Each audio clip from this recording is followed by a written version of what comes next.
പല നാടുകളിലും പല ഭക്ഷണ സാധനങ്ങളായിരിക്കില്ലേ കല്യാണത്തലേന്നത്തെ സ്പെഷ്യൽ.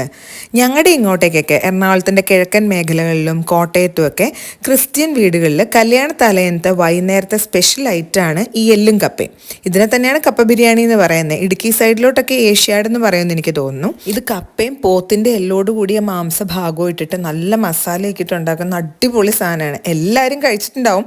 എന്നാലും കല്യാണത്തലേന്ന് ഇത് കഴിക്കുമ്പോൾ ഒരു സ്പെഷ്യൽ ഫീലിംഗ് ആണ്. എല്ലാവരും കൂടെ ആ വലിയ ചരുവത്തിൽ നിന്നൊക്കെ എടുത്ത് ഇങ്ങനെ കഴിക്കുമ്പോൾ നല്ല അടിപൊളി ഒരു ഫീലിംഗ് ആണത്. എനിക്ക് കല്യാണം എന്ന് പറയുമ്പോൾ തന്നെ ആദ്യമേ മനസ്സിലേക്ക് വരുന്നത് ഈ തലേന്നത്തെ കപ്പ ബിരിയാണി കഴിക്കാലോ എന്നുള്ളൊരു സന്തോഷമാണ്. ഇതുപോലെ തന്നെ വേറൊരു സ്പെഷ്യൽ സാധനമാണ് പനംപാനി. ഇത് നമ്മൾ കല്യാണത്തലേന്നത്തെ സദ്യയൊക്കെ കഴിഞ്ഞിട്ട് ഡെസേർട്ടായിട്ട് കഴിക്കുന്നതാണ്. പനംപാനിയും പഴവും, നമ്മൾ പായസവും പഴവും കഴിക്കുന്ന പോലെ പഴത്തിൽ ഒഴിച്ച് കുഴച്ച് ഈ പനംപാനി കഴിക്കും. ഈ പനംപാനി ശരിക്കും പനങ്കള്ളി എന്നാണ് ഉണ്ടാക്കുന്നത്. അതിൻ്റെ പ്രോസസ്സ് എനിക്കറിയില്ല. യൂട്യൂബിലൊക്കെ കുറേ റെസിപ്പീസ് ഉണ്ട്. അപ്പോൾ അതും ഒരു സൂപ്പർ ഐറ്റമാണ്. ഇതുപോലെ എനിക്ക് അറിയാവുന്ന വേറൊരു സ്പെഷ്യൽ ഐറ്റം, നമ്മുടെ കൊച്ചി സൈഡിലേക്ക് കല്യാണത്തലേന്ന് ബോട്ടിക്കറി കിട്ടും. ഞാൻ ഒരു പ്രാവശ്യം അത് കഴിച്ചിട്ടുള്ളൂ കേട്ടോ, എനിക്കിഷ്ടമായി.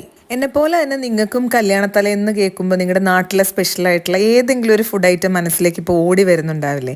അതേതാന്ന് ഇവിടെ പറയാവോ?